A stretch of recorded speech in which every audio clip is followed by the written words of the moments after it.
مین برادران عزیز و بزرگوار، صحبت امروزه ما هم باشد درباره جواب سوال‌های هست که برادرها برای ما فرستاده اند.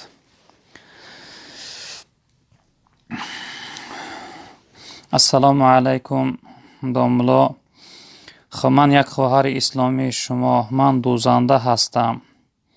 خب میگویند که گناه است، اما من کرته های تنگ و آستین کوتاه نمیدوزم. بسیار کرته های زنهای خانه نشین را میدوزم. اکا جان شما چی میگویید؟ در حق ما دعاگو باشید.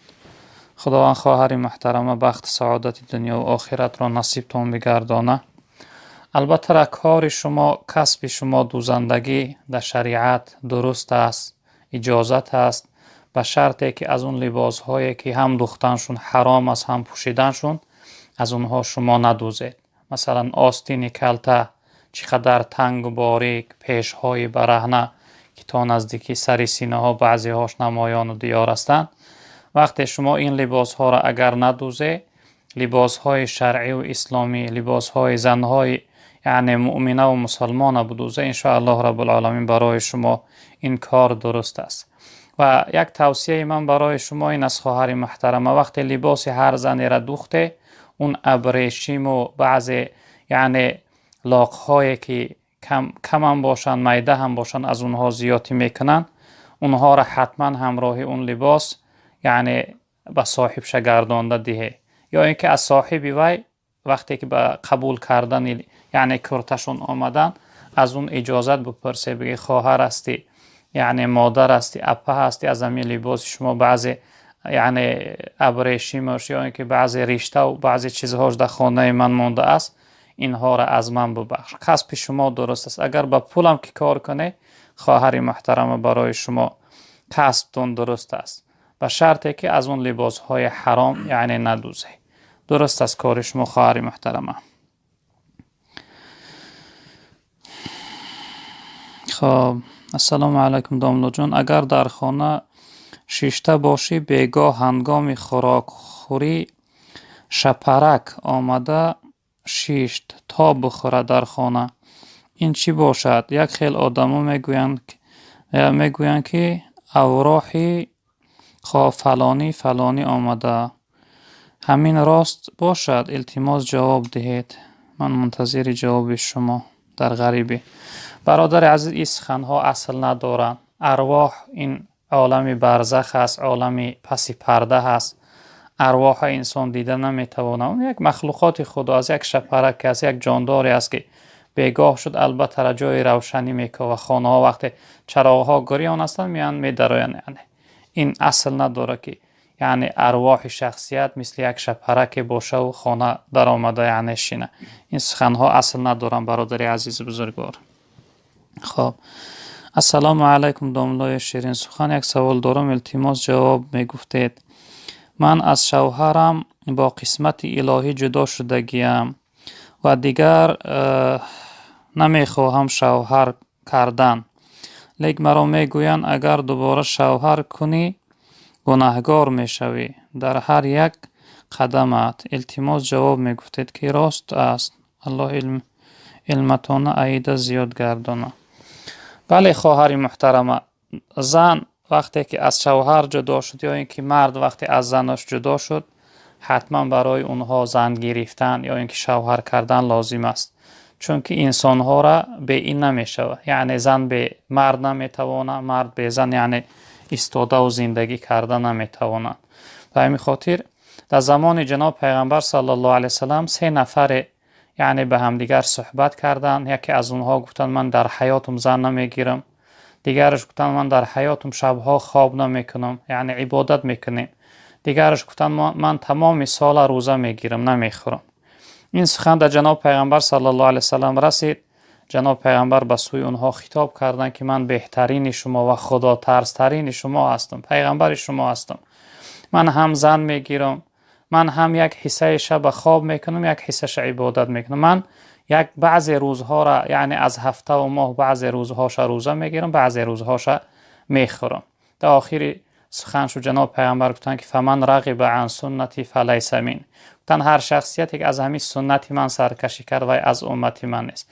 یعنی هر انسانی که طبق گفته جناب پیغمبر صلی الله علیه وسلم عمل نکرد و یعنی رفتار نکرد، اون شخصیت از یعنی امتی جناب پیغمبر صلی الله علیه وسلم حساب نمیخوره. به این خاطر خواهر محترمه ان شاء الله که شما بهتر می شود که یگان شوهری به ایمان و به تقوا و یگان شوهری خوب بیابه، ان شاء الله با حیات خود را خوشبختانه میگذرانه.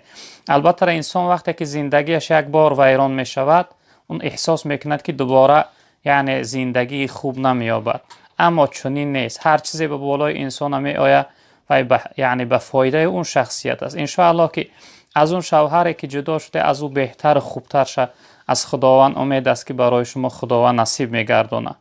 به همین خاطر شما دعاگو باشه. از سلمه هم روایت است که وقتی پدر سلمه وفات کرد، میگه من فکر کردم که از پدر سلمه دیده من دیگر بهتر یعنی شوهر نمیابم.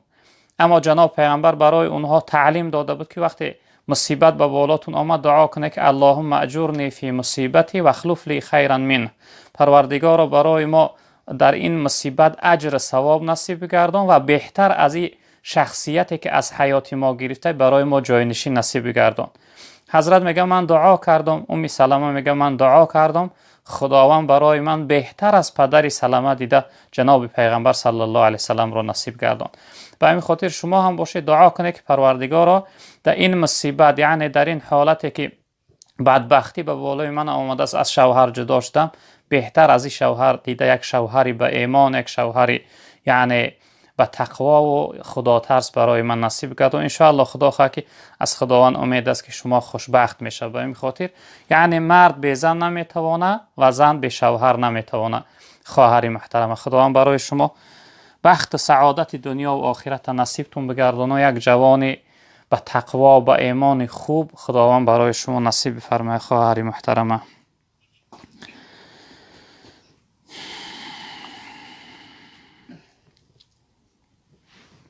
چه برادری از سلام سوال کرده. سلام علیکم داملای محترم، درباره کینه چیزی می گفتید؟ زیرا مادر من با زن عمکم سالهاست قهری اند. من به مادرم می گویم کینه گرفتن گناهی بزرگ است. می گوید بگذار در قیامت عذاب کشم، اما با آنها گپ نمی زنم. من می گویم اقلا من با آنها گپ زنم. می گوید اگر گپ زنی دیگر فرزند من نیستی. من چیکار کنم؟ التماس جواب گویید. اکنون برادر عزیز، در این صورت مادر شما ناحق هست. البته این سخنهایی که وی میگوید که بگذار در آخرت عذاب کشم، این سخنها گفتنش خیلی گناه بزرگ است، یعنی خیلی گناه نابخشیدنی هستند. البته زنها از یک جانب عقل کوتاه دارند، از جانب دیگر یعنی اخسی و یکروی دارند.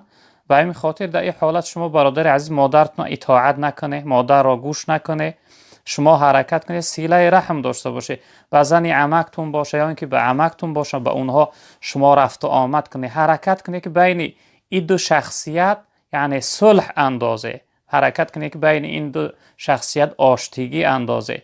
شما هم مقصد پس مادرتون در گناه و معصیت نروید، چون که پیغمبر بزرگوار صلی الله علیه و سلم من لا یرحم الناس لا یرحمه الله، هر انسانی که به مردم رحم نکرد الله به او رحم نمیکنه. یعنی وقتی هر انسانی که همدیگر را نبخشید و رحم به یک خلق خدا نکرد، پروردگار هم گناه او را نمیبخشه. حتی در روایت دیگر هست که این حدیث مسلم است، پیغمبر بزرگوار صلی الله علیه و سلم هر روز دوشنبه و پنجشنبه خداوند گناه تمام مؤمنها و مسلمانهایی که به او شریک نآوردند، یعنی کافر نشدند، گناه اونها را میبخشیده است، مگر نمیبخشه گناه دو گروه مردمه، گناه یک گروه مردمه، انسانهایی که به همدیگر قهری هستند، دو برادر به همدیگر قهری هستند، گناه اونها را نمیبخشیده است. خداوند میفته اینها را بگذارش و ترکش کنه تا اینکه به همدیگر صلح کنند.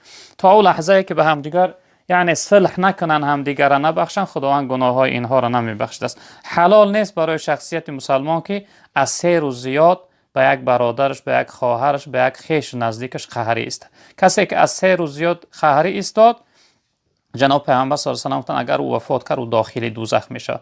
به همین خاطر برادر عزیز شما حرکت کنه به زن عمکتون باشه، به عمکتون باشه، رفت و آمد کنید. در این صورت مادر شما ناحق است. پیغمبر بزرگوار گفتند لا طاعت لمخلوق فی معصیت الخالق. در نافرمان برداری و گناه کردن پروردگار هیچ کس باید اطاعت نکنی، نه پدرت نه مادرت. اینجا یعنی چی رفته سوده است؟ نافرمان برداری و معصیت، گناه رفته سوده است. در این صورت شما برادر عزیز مادرتون اطاعت نکنی، حرکت کنی همراهی یعنی زن عمکتون و عمکتون رفت و آمد داشته باشه. خب السلام علیکم داملای محترم. ما نماز تراویح را در خانه میخوانیم و یک برادرمان دائم در صف قفا می ایستد و من گفتم که در صف پیش نماز خواندن ثوابیتش بسیار تر است و او گفت این تنها در نماز جمعه در مسجد می شود. در همین مسئله کمی روشنی اندازید. آیا در خانه هم صف پیش از صف قفا خب افضل است یا هر دو یک ثوابیت دارند؟ باقی در امان خدا باشه، سلامت باشه.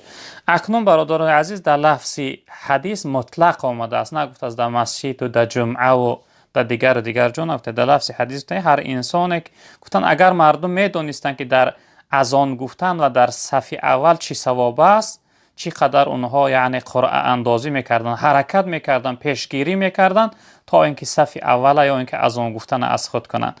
در هر کجای باشه برادر عزیز، در هر کجایی که نماز شد صف اول ثوابش زیادتر است. این فرق نداره چی در مسجد باشه چی در خانه باشه، هر جایی که جماعت هست ثواب صف اول برادر عزیز بزرگوار زیاد است. این تنها در مسجد نیست برادر.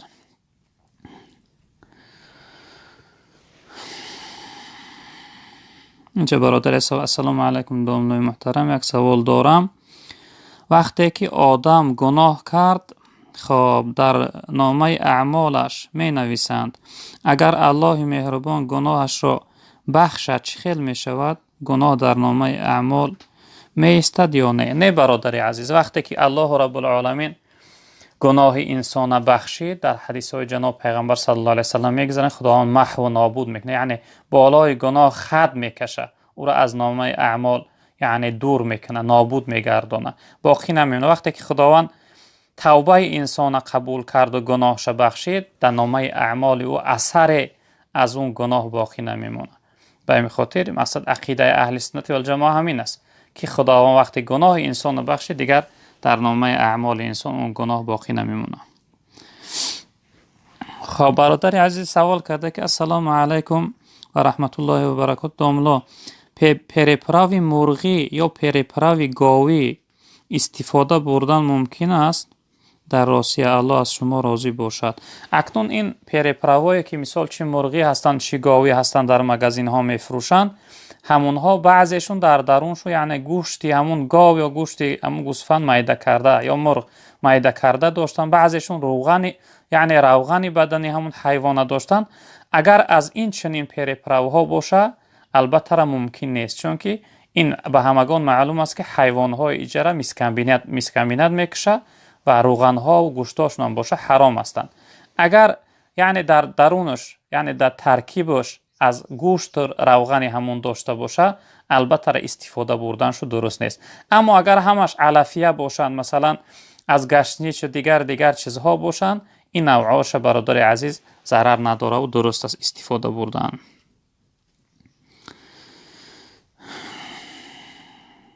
خب چه برادری عزیز سوال کرده که السلام علیکم داملا، در حق ما دعا کنید. ما یک گروه بچه های تاجیک در شهر قزاقستان کار داریم. از شما خواهش داریم که در حق ما دعاگو باشید. الله از شما راضی باشد. خب یک سوال دارم اکی داملا، من 4 روز روزه را گرفتم و به سبب کارم مشکل بود. خب در آفتابی کار میکردیم. من خب 4 روز رمضان را تا بگاه طاقت کردم و دیگر نیت نکردم، اما الان یک جای دیگر آمدم میتوانم روزه را بگیرم و بعد رمضان همون روزهای نگرفته بودم خب بگیرم اگر زنده و سلامت باشم و من گناهگار شدم یا نه؟ الله از شما راضی باشد. که داملا التماس جواب سوال را بگردانید. خب اکنون برادر عزیز، وقتی که شما خورده، اولا اینکه کار برای انسان عذر نمی شود. انسان می تواند که همون روزهایی که گرم هستند و مشکل هستند هم روزها کار نبراید، چون که رمضان حکمش زیادتر بالاتر است. انسان باید روزه را گیره. اکنون شما که وقتی خورده به نیت خوردگی هسته، بعد از رمضان یعنی فقط قضا میگیره و برای شما ضرور است که توبه داشته باشید نزد خداوند. از این 4 روزه که یعنی از چند روزه که روزه را خورده، از این روزها نزد خداوند توبه کنه، یعنی از این گناه توبه کنه. و وقتی که شما نیت نکرده و دیگر روزها را خورده، اون روزهای خوردگیتون بعد از رمضان فقط قضا میداره، تمام. برای شما کفارت لازم نیست. هم چند روز خورده همون روزها را یعنی قضا میداره. برادر عزیز، خداوند وقت سعادت دنیا و آخرت نصیبتون بگردانه و نگهبانتون باشه برادرایی که در شهر قزاقستان هسته. خب برادر عزیز سوال کرده السلام علیکم داملا. خب چند سوال داشتم.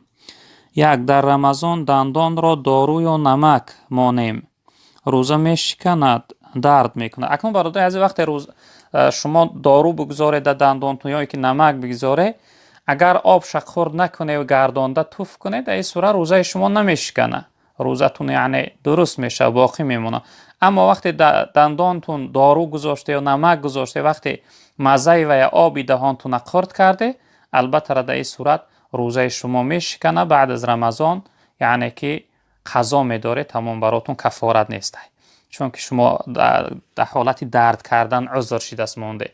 اما اگر فقط یعنی گذاشته و آب شطوف کرده، در این صورت ضرر نداره، روزتون باقی موندگیه. خب آیا جایز است که در جای کار مستحب طاقه پیش را شوییم؟ البته برادر عزیز، وقتی انسان پیشاب خالی کرده باشه، یعنی نجاستی کلان نکرده باشه، در این صورت انسان میتواند که فقط پیشش شویه، این هم درست میشه. شر نیست که یعنی قفا و همه را شستن، در این حالت درست میشه. خب کار وظیفه باشد ما میتوانیم چند روز از رمضان را خوریم؟ ما مهاجریم، خواهش میکنم زودتر جواب ده. نه برادر عزیز، کار عذر نمیشه برای انسان نمیتواند که از روی کار شده روزه را خوره. شما میتوانه که چند روز رمضان دم گیره، بعد از رمضان بعد از آن کار کنی برادر عزیز. خب خداوند از شما راضی شود داملا. من زن هستم، نماز و روزه ام را میخوانم، اما تراویح نمیخوانم. تمام روز در خانه ام. از وقتی به روسیه آمدم خوب نیستم. هر روز نیت میکنم. خب این بیگاه تراویح میخوانم اما نمیتوانم. خب خودم خوب حس نمیکنم. 20 رکعت در نظرم بسیار میتابد. 4 رکعت نماز تهجد میخوانم، بعضی وقت نمیخوانم. خب برای نخواندنم نماز تراویح گناهگار میشوم. خواهش دارم جواب گردون. اکنون خواهر محترمه، وقتی شما بیمار باشه، خوب نبودن حالتون از روی بیماریتون باشن، شما میتوانه که اگر قوت کنه نماز تراویح تونه شیشتگی یعنی نماز تراویح خوانه. وقتی برای شما مشکل دشوار یعنی راستا ایستاده و خواندن باشن، در این صورت به خاطره که از فضیلت ثواب قیام لیل یعنی شب زنده داری شبهای رمضان محروم نمانه، شما میتوانه که 20 رکعت نماز تراویح یعنی شیشتگی یعنی رکوع کرده و سجده کرده خانه. اما اگر این قدر هم که نتوانه، البته شما گناهگار نمیشوید و این است که شما از ثواب شبهای رمضان از ثوابش محروم میمونید. به این خاطر حرکت کنه تا حد امکان یعنی نمازهای تراویح خانه. وقتی که نتونسته، البته از گردن شما ساقط است. خب السلام علیکم بابا جان، التماس به سوال من جواب دهید. من به یک عائله پیرانسالی روس یاردم میدهم. خب مثل از مگزین خوراک خریده برده با پول خودشان، ولی باز به من پول میدهند. من میگویم لازم نیست، میگویند اگر نگیری ناراحت میشوم. خب بگیرم اگر پول را خب اگر پول را بگیرم ثواب میگیرم یا نه؟ التماس به سوال من جواب گردانید. دادر عزیز، اگر شما علاج داشته باشه پول را نگیره، چون که این مردم بیگانه وقتی به اونها یگان نیکی و خوبی یعنی میکنی، اونها در چهره من و شما اسلام میبینن، یعنی اخلاق اسلامی را میبینن، تعلیم و تربیه اسلامی را میبینن. تا حد امکان شما حرکت کنید که از ویها پول نگیری. اما اگر مجبور کردن دادن برای شما معنی نیست، نادرست نیست، درست است، انشاءالله که شما در برابر این خدمتتون با ثواب میگیری. چند میتونه به این پیرانسالهای غیری ها، یعنی انسان هایی که از دین بیگانه هستند، حرکت کنه، اخلاق و ادب اسلامی، فعل و رفتار و کردار اسلامی نشان ده، انشاءالله سبب پیدا شدن محبت اسلام در دلهای اونها میشود. انشاءالله از خدا امید است که هدایت مییابند، اسلام قبول میکنند. خب السلام علیکم داملای محترم، خواهش میکنم درباره سخاوتمندی حضرت ابوبکر یک چیزی میگفتید. اکنون برادر عزیز بزرگوار من، سخاوتمندی حضرت ابوبکر صدیق رضی الله تعالی عنه این خیلی یعنی زیاده هست، موضوعی میخواهد، اما انشاءالله کوتاه هم باشد یک چیز درباره سخاوتمندی حضرت ابوبکر انشاءالله که صحبت میکنم. حضرت ابوبکر صدیق رضی الله تعالی عنه شخصیتی بودند که تمامی هستی و دارندگی خود را در راه یعنی اسلام، در راه دین خدا، در خدمت پیغمبر خدا صلی الله علیه وسلم صرف کردند. از حضرت روز پرسیدن، گفتند ای ابوبکر، از همه هستی دنیا چی چیز شما دوست می‌داری؟ گفتند احب ثلاثا. گفتند یا رسول الله، من سه چیز دوست می‌دارم. یکم چیز دوست می‌دارم، گفتند جلوس بین یدیک، می‌خواهم همیشه در نزد شما نشسته باشم. و دیگر چیزی که دوست می‌دارم و نظر الیک. گفتند یا رسول الله، من دوست می‌دارم همیشه شما را تماشا کنم. و سوم چیزی که دوست می‌دارم، حضرت گفتند و انفاق مال الیک. تا من دوست می‌دارم که تمام دارندگی و مال ما در راه شما، در خدمت شما من صرف کنم. در اصل حضرت ابوبکر صدیق رضی الله تعالی عنه این کار کردند. حضرت عمر ابن الخطاب رضی الله تعالی عنه روایت میکنه که این حدیث ترمذی است، میفرمایند که بار جناب پیغمبر صلی الله علیه وسلم برای ما امر کردند که شما صدقه کنید. چی؟ یعنی کار مهمی در جامعه، یعنی اصحاب آمده بود برای مسلمان ها. جناب پیغمبر صلی الله علیه وسلم امر کردن برای اصحاب که هر کسی چیزی داره برای یاردم، شاید یگان غزوه بود، یگان کاری بود، گفتن شما یعنی صدقه کنه. حضرت عمر رضی الله تعالی عنه میفرماید که من گفتم که این بار ابوبکر یعنی پیشگیری میکنم، از ابوبکر یعنی پیش میشوم در غیرت و سخاوتمندی و در همت بلندی و بخشندگی و جوادی. حضرت عمر میگه من رفتم در خانه، یعنی از اون دارندگی داشتم، میگه از یعنی هر چیزی از دارندگی بود، نصف راستش میگه باقی گذاشتم برای اهل بیتم به خانه مامو، نصفش آوردم میگه در نزد جناب پیغمبر صلی الله علیه وسلم یعنی گذاشتم.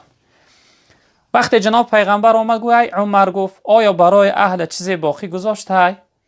میگه گفتم یا رسول الله نصف همین یعنی دارندگی ما برای اهلم باقی گذاشتم، نصف دیگهش برای شما آوردم. میگه این لحظه بود که حضرت ابوبکر صدیق رضی الله تعالی عنه میگه هر چیزی که در خانه‌اش داشت آوردن از جناب پیغمبر صلی الله علیه وسلم گذاشت. در نزد جناب پیغمبر صلی الله علیه وسلم گذاشت. رسول اکرم صلی الله علیه وسلم به سوش گفتن که ما ابقیت لاهلک. گفتن ای ابوبکر، آیا برای اهل چیزی باقی ماندی؟ چیزی برای اهل در خانه گذاشته ای؟ حضرت گفتن که ابقیت لهم الله و رسوله. گفتن من برای اهل بیتم الله و پیغمبر در خانم باقی گذاشتم، یعنی محبت الله و پیغمبر، اطاعت و فرمانبرداری الله و پیغمبر، گفتن من در خانم باقی گذاشتم. حضرت عمر در آخر میگویند که این لحظه من به سوی حضرت ابوبکر گفتم که ای ابوبکر، من در یگان صورت، در یگان حالت تو را یعنی در این همت بلندی و به غیرتی و جوادی و سخاوتمندی گذاشته نمیتوانم. یعنی که حضرت عمر در حق حضرت ابوبکر چنین گفتند. در حدیث دیگر که این حدیث متفق علیه است، از حضرت ابو هریره رضی الله تعالی عنه روایت شده است. حضرت میفرمایند که جناب پیغمبر صلی الله علیه وسلم گفتند روزی که من انفق زوجین فی سبیل الله ندی من ابواب الجنه یا عبدالله هذا خیر. میگه هر انسانی که دو چیز در راه خدا صدقه کنه در روز قیامت از یک در از یک درهای جنت به سوی انسان فریاد کرده میشده است که ای بنده خدا، خیلی کاری خوبی کردی، خیلی کاری خوبی را انجام دادی. فمن کان من اهل الصلاه دعی من باب الصلاه. تن هر انسانی که نمازخوان باشه در قیامت از در نماز به سوی فریاد کرده میشده. و من کان من اهل الجهاد دعی من باب الجهاد. هر انسان اهل جهاد باشه از در جهاد به سوی او فریاد کرده میشده. و من کان من اهل الصيام دعی من باب الریان. هر انسانی که اهل روزه باشه، یعنی روزه ماه رمضان گرفته باشه، او را در روز قیامت یعنی از در ریان فریاد کرده میشده. از این درها فریاد میکنن که بیا داخل جنت شو. و من کان من اهل صدقه دعی من ابواب صدقه. هر انسانی که سخاوتمند اهل صدقه باشه، او را از یک دری که به نام در صدقه است از او فریاد میکنن. یعنی هر انسان از این درها فریاد میکنن که ای انسانی که نمازخوانی بیا از در نماز، روزگیر از در ریان، یعنی صدقه کن از در صدقه. هر کدومش دعوت میکردن بیا داخل شه. این لحظه میگه حضرت ابوبکر صدیق رضی الله تعالی عنه گفتن که بی ابی انت و امی یا رسول الله. گفتن پدر و مادرم فدای شما باد یا رسول الله. ما علی من دعی من تلک الابواب من ضروره فهل یدعا احد من تلک ابواب کلها. گفتن یا رسول الله، اکنون این معین است که هر کدامش انسان نمازخوان از در نماز، روزگیر از در ریان، صدقه کنه از در سخاوتمندا دعوت میکنن. آیا هست شخصیتی که از تمام این درها با سوی فریاد کرده شود که بیا از من داخل جنت شه، یعنی تمام درهای جنت طلبگار اون باشن؟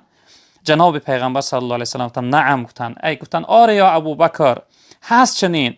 و ارجو ان تکون منهم. گفتن ای ابوبکر، من امید دارم که از همون جمله شخصیت ها تو هستی، همون شخصیت هایی که از تمام درهای جنت به سوی دعوت میکنن که بیا داخل جنت شه، همون تو هستی.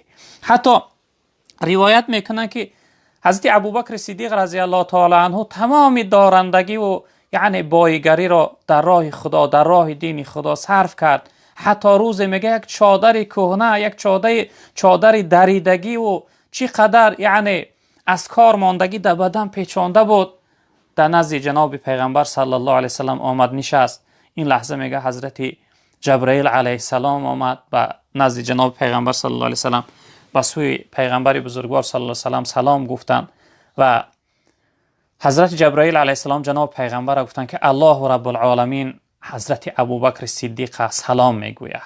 الله ابوبکر را سلام میگوید و از ابوبکر میپرسه که ابوبکر آیا از این حالتی که از دارندگی به ناداری رسیده است، از این حالش راضی هست یا نه؟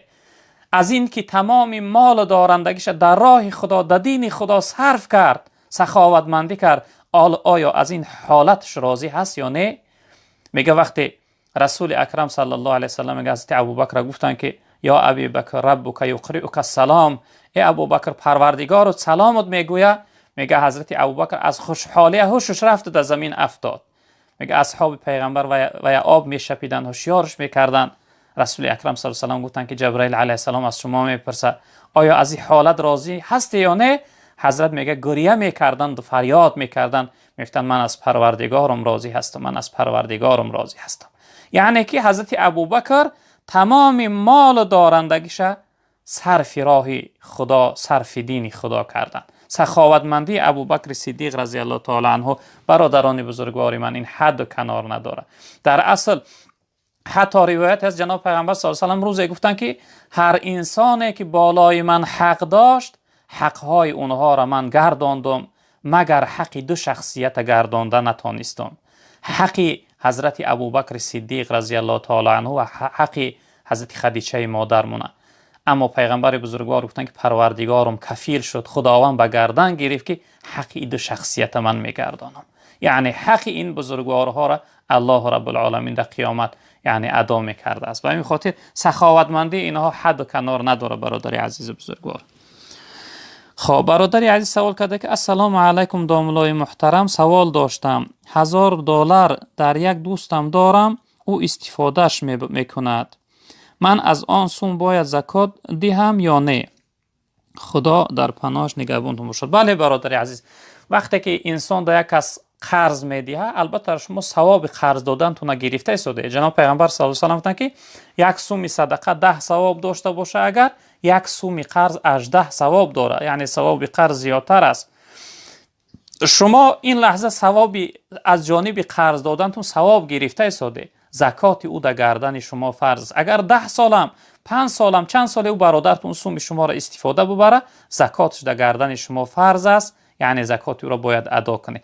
اما قرض هایی که یک انسان قرض داده اما عقیب گرفته نمیتونه، وای نداره که شما را عقیب گرداندتیه، در این صورت در گردن انسانی که یعنی سومدار است و قرض داده است، در گردن او زکات فرض نیست.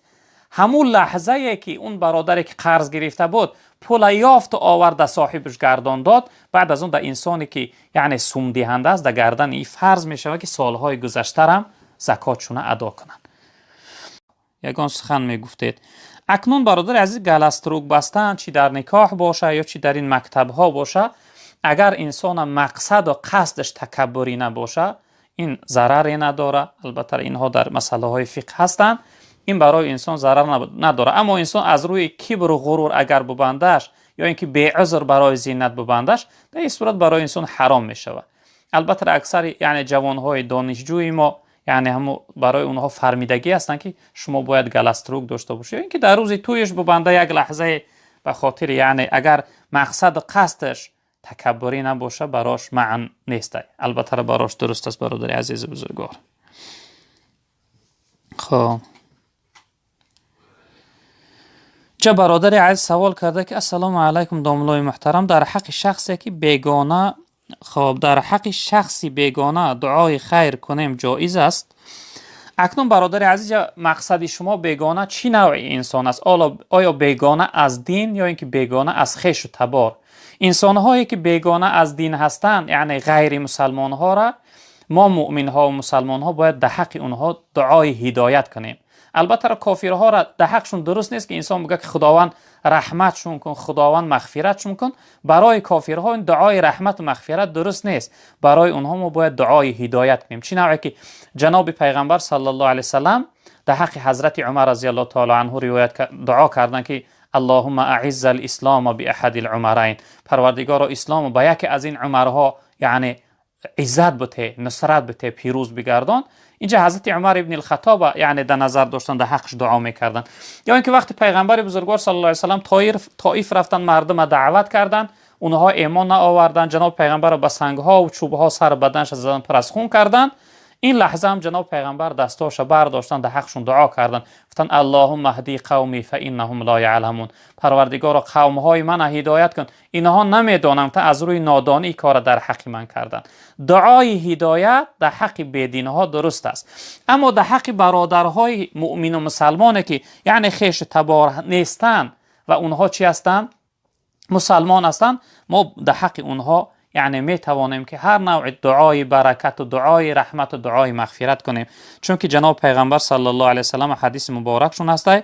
این حدیث مسلم روایت کردن که از حضرت ابی دردا می فرمایند که ما من عبد مسلم یدعو لاخیه بظهر الغیب الا قال الملك ولک بمثله. گفتن هر انسانی که برای یک برادر مسلمانش دعا میکنه در حالتی که غایب است، در نزدش حاضر نیست، از قفای از پشت وی در حقش دعا میکنه، ملائکه هایی هستند که میگفتن که ای پروردگار همین بنده در حق برادرش هر چیزی که میخواه همون چیز برای خودشم نصیب بگردان، یعنی که آمین میگفتن. در روایت دیگر هم هستن که یعنی اونها آمین میگفتن ای پروردگار همین شخصیت در حق برادر مسلمانش هر چیزی میخواه همون چیز برای خودشم نصیب بگردان.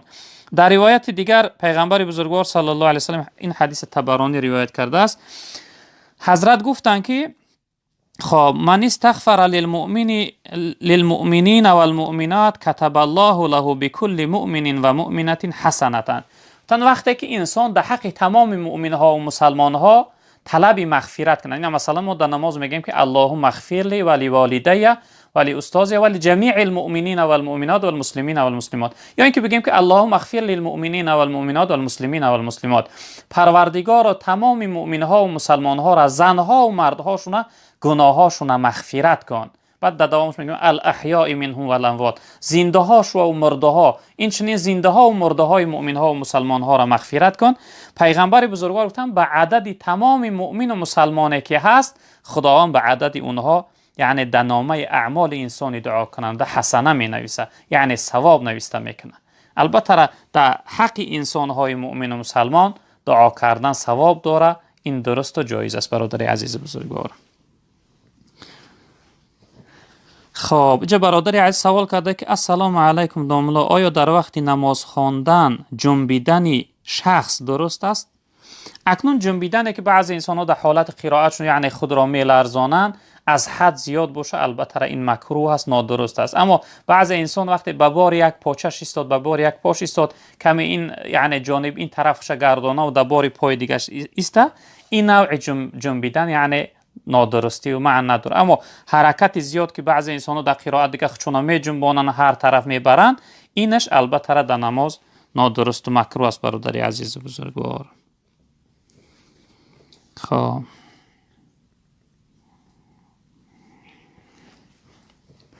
چه برادر عزیز سلام کرد. السلام علیکم داملای عزیز، در ماه شریف رمضان اگر در خواب مانیم چی باید کنیم؟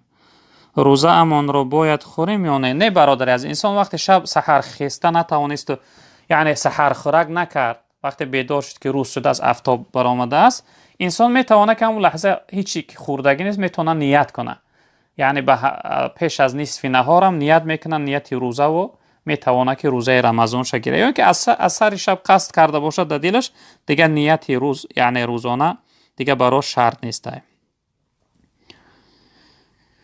خب برادری از سوال کرده سلام علیکم داملای عزیز، اگر در خانه کوکله باشد خب درست است یا نه؟ یا اینکه نه؟ التماس به سوال ما جواب گردانه. کوکله یعنی این صورتک هایی که کودک ها بازی میکنن، این حکم صورت داره. جناب پیغمبر صلی الله علیه و سلم گفتند که در خانه که صورت باشه یا سگ باشه در اون خانه ملائکه داخل نمیشود.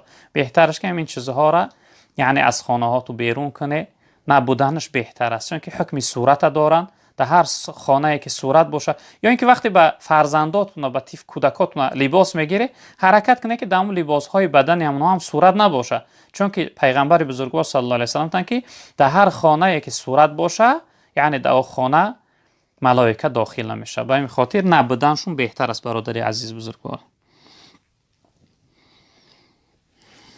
خب برادری عزیز سوال کرده که السلام علیکم داملای محترم، یک سوال داشتم، قرآن را ختم کنیم چه خیل ثوابش را با بابام بخشم جایز است؟ اکنون قرآن که ختم کردی، وقتی که یعنی به سوره قل اعوذ برب الناس رسیدی و تیار کردی، برادر عزیز سبحان ربک رب العزة عما یصفون و سلام علی المرسلین و الحمد لله رب العالمین بگو، دستات بردار بگو پروردگار را ثواب همین ختم قرآن را اول بر روح جناب پیغمبر، بعد از اون به تمام مؤمن ها و مسلمان ها، خصوصا بر روح همین بابام بخشیدم. بگو خصوصا همین ثواب ختم قرآن بر روح همین بابام بخشیدم. بعد از اون یعنی صلوات بگو و صلی الله تعالی علی خیر خلقه مولانا محمد و آله و اصحابه اجمعین یا ارحم الراحمین. قدر بخشیدن داره. یعنی یک قرآن میخونی وقتی تیار کرده باشی نبخشیده باشی، سوره الحمد میخونی، 3 بار سوره اخلاص میخونی، بعد از اون سبحان ربک رب العزة عما یصفون میگوی، دستات میبرد میگوی پروردگار ثواب همین ختم قرآن منه یعنی بر روح بابام یا روح کدامه برسان. همین قدر از بخشیدن برادر عزیز. سلام علیکم داملای محترم، من یک جوان 24 ساله ای بیزن هستم. خب این روزها زنی صالحه یافتن خیلی دشوار است، چی کار کنم؟ داملا جان یک مصلحت میدادید. اکنون برادر عزیز در اصل چی نوع شما گفته امروزها زنی صالحه، زنی خدا ترس خیلی دشوار است برای انسان پیدا کردن. به هر صورت حالت باشه شما حرکت کنه، یک زنی دیندار، یک زنی خدا ترس، یک زنی پاکیزه یعنی به زنی گیره، بیزن هم برای انسان نمیشود. جناب پیامبر صلی الله علیه و سلم گفتن که حرکت کنه انسان باید که چقدر زودتر و تیزتر یعنی زن گیره. حتی آیت قرآن است که خداوند گفته انسان زن گیرنده اگر کمبغل و نادار باشه من از فضل خودم او را بای میگردانم. یعنی در نکاح برکت است، خداوند برکت در حیات او می آورده. به این خاطر حرکت کنه. پیغمبر بزرگوار صلی الله علیه و سلم گفت یا معشر الشباب من استطاع منکم الباءة فلیتزوج فانه اغض للبصر و احسن للفرج. گفتن ای جمعیت جوان ها، کدام شما اگر توانایی داشته باشه برای زن گرفتن اون نکاح کنه، حرکت کنه، زن بگیره. زیرا اینکه زن برای انسان دو فایده داره. یکمش که چشم او را روشن میگردانه، چشم او را خوب میکنه، یعنی از حرامی چشم او را میگردانه، و برای شرمگاه او بسیار خوب است، یعنی شرمگاه او بسیار راحت میکنه. فمن لم یستطع فعلیه بالصوم. کسی که زن گرفته نتونست، پیغمبر بزرگوار صلی الله علیه و سلم گفتن که او شخصیت روزه بگیره، فان له وجاء. بس اینکه در همون روزه گرفتن برای انسان پرده است، یعنی انسان یک شهوت غلبه کرد به او را و دیگه طاقت نکرد و بیزن باشه، در این صورت جناب پیغمبر صلی الله علیه و سلم برای انسان بیزن یعنی ناتوان و نادار روزه گرفتن امر کرده است. به این خاطر شما باشه حرکت کنید دختر عزیز، یک زنی خوب صالحه، زنی خدا ترس، یعنی امروز زیباگی را نگاه نکنه، دارندگی را نگاه نکنه، کلانزادگی و بایگری مردم را نگاه نکنه. یک زنی کمبغل هم باشه، دیندار باشه، به ایمان باشه، تا اینکه در وقتی غایبی، در وقتی نبودن شما، حاضر نبودن شما، در شما خیانت نکنه. جناب پیغمبر صلی الله علیه و سلم حدیثشون از حدیث متفق علیه است از حضرت ابو هریره رضی الله تعالی عنه روایت است که پیغمبر بزرگوار گفتند تنکح المرأة لاربع. گفتند زنها را برای 4 چیز نکاح میکنند، یعنی جوانها از روی 4 چیز زن میگیرند. جناب پیغمبر گفتند لمالها ولحسبها ولجمالها ولدینها. گفتند از یکمش از روی مالشو، از روی دارندگیشو نکاح میکنن، دختری فلان بای است، فلان دارنده است گفته میگیرن جوانها. یا از روی حسبشون، کلانزاده هست یعنی اشراف زاده است و مخصوم زاده است، داملا زاده و دیگر میگیرن.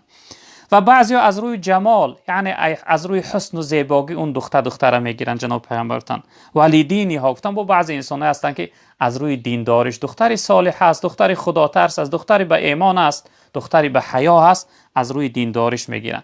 بعد از اون حضرت آخر ما را نصیحت کردن. جناب پیغمبر گفتن فظفر بذات الدین تربت یداک. گفتن شما حرکت کنه زن دیندار پیدا کنه. وقتی زن دیندار که پیدا کرده، مال خود را، دست خود را در خاک بزنه، یعنی حرکت کنه زن دیندار بگیره.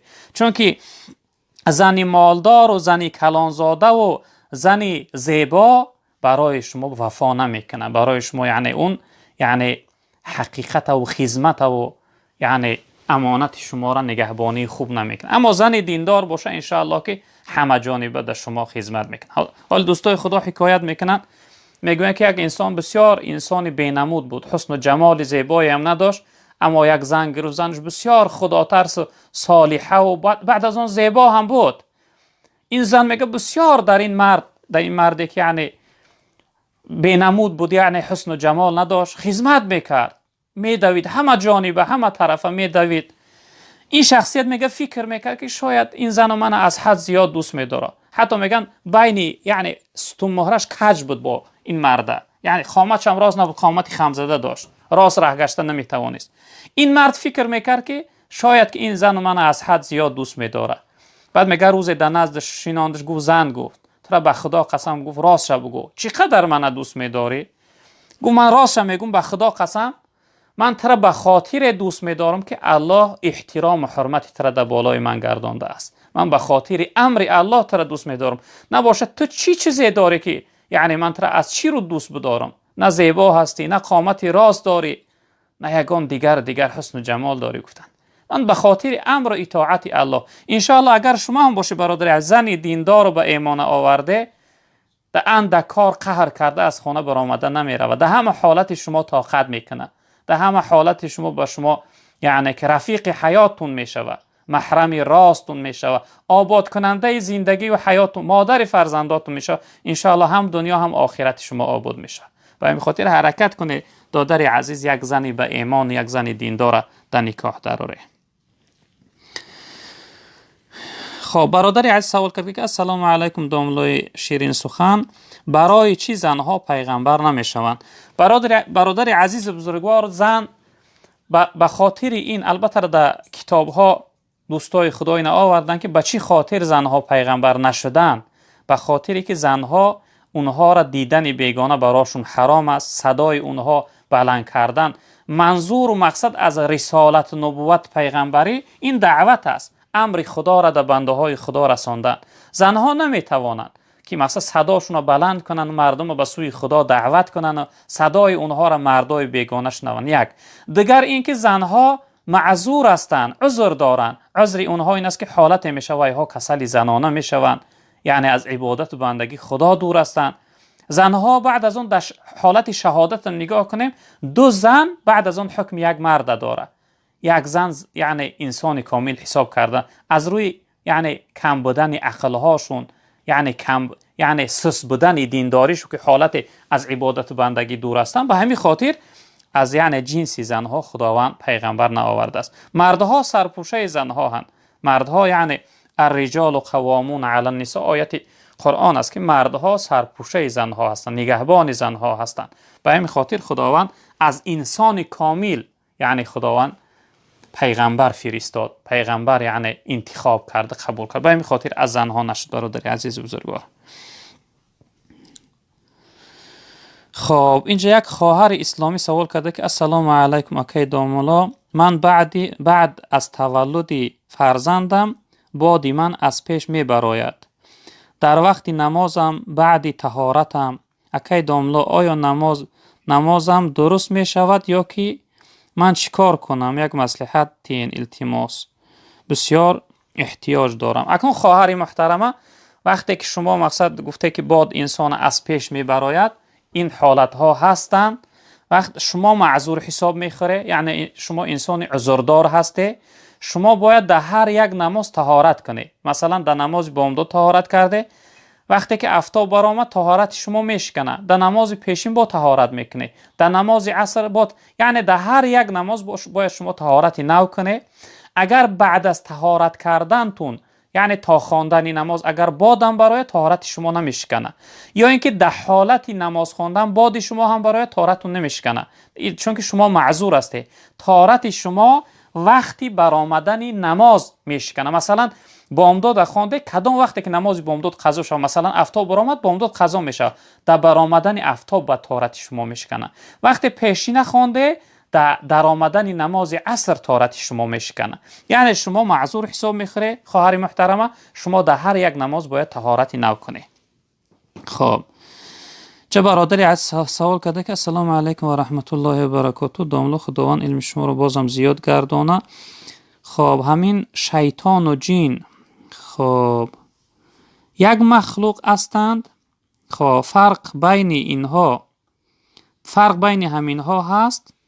همین سوال رو جواب میدادید. در حق پدر و مادرم دعا که خدا پدر و مادر شما زنده باشن، اگر بخت سعادت دنیا و آخرت نصیب شو گردانه، و خداوند اگر از دنیا گذشته باشن رحمت و مغفرت کنه. اکنون شیطان برادر عزیز از جنس جین ها هست، اما یک مدت اون در بین ملائکه ها بود، از بس که خداوند برای او علم داده بود، معلم و یعنی درس دهنده ملائکه ها بود تا وقتی که رانده شد. اما از بعد که رانده شد، بعد از اون با همراهی جین ها هست. البته شیطان این یعنی از جمله جین ها هست برادر عزیز بزرگوار. خب سلام علیکم داملا، من در مسکو هستم. خب من کار میکنم از ساعت 7 سحر تا 7 بیگاه. نمازهایم را خوانده نمیتوانم، میفهماندید داملا؟ برادر عزیز، اگه در چنین حالت ها انسان باید کار نکنه، کاری که وی از نماز یعنی دور میکنه، در این حالت انسان باید کار نکنه. نماز از همه ضرورترین و مهمترین است. در یگان حالت نماز از گردن انسان ساقط نمیشه برادر عزیز. شما یک جای بیا به یک کار بیا به که هم بتوانی نمازهاتون بخونه هم کار کنه، بهترش. کاری که شما را از عبادت بندگی خدا دور میکنه، اون کار یعنی شما رها کنه. البته رزق دهنده و رزاق شما الله هست برادر عزیز. فکر نکنید شما که اگر از او کار برآمده شما دیگه یعنی گرسنه میمونه و در بین راه میمونه، چنین نیست. و تعبیر بدیل میگه غمی روزی مخور باطل مکن اوراق دفتر را، که پیش از طفل خالق پر کند پستان مادر را. غمی زندگی رزق روزی تا نخو، میگه او دفتری که خداوند در مقدرات تو نوشته است و بیکار نکن. پیش از تولد شدن خداوند رزق تو در سینه مادرت پر کرده بود. به همین خاطر برادر عزیز بزرگوار، از چنین کارهایی که انسان از نماز عبادت دور میکنن خیلی خودداری کنه. یک کار بیا به شما برادر عزیز که هم نمازهاتون خوانده بتونه و هم کار کنه. اون لحظه که شما در وقت نماز قضا میکنه کار میکنه، اون کار برای شما برکت هم نمیاره و فایده هم نمیاره و یعنی از اون برکت نمیاره برادر عزیز بزرگوار. خب جا برادر عزیز سوال السلام علیکم داملا. خب من قرآن خوانده میتوانم لیکن از یاد کردن نمیتوانم، میشود که همین خیل خانم؟ التماس جوابش رو انتظارم. بله برادر عزیز، وقتی که یعنی از یادم کردن نتوانسته، همیشه همراه تو قرآن داشته باشه، قرآن تلاوت کنه، قرائت کنه، انشاءالله که در هر یک حرف قرآن شما 10 ثواب میگیری. جناب پیامبر صلی الله علیه و آله من قرأ حرفا من کتاب الله فله به حسنه، تن هر انسانی که یک حرف از کتاب الله قرائت کنه خداوند برای او حسنه می نویسه، والحسنه بعشر امثالها، تن هر یک حسنش 10 برابر است، یعنی 10 ثواب داره. ولا اقول الف لام میم حرف، شما نگویی که الف لام میم یک حرف است، ولکن الف حرف و لام حرف و میم حرف. لکن گفتن الف یک حرف است، لام یک حرف است، میم یک حرف است. یعنی انسان وقتی قرآن وقتی خوان که الف لام میم، خداوند 30 ثواب در نامه اعمال وی نوشته میکنه. هر یک حرف قرآن 10 ثواب داره برادر عزیز بزرگوار.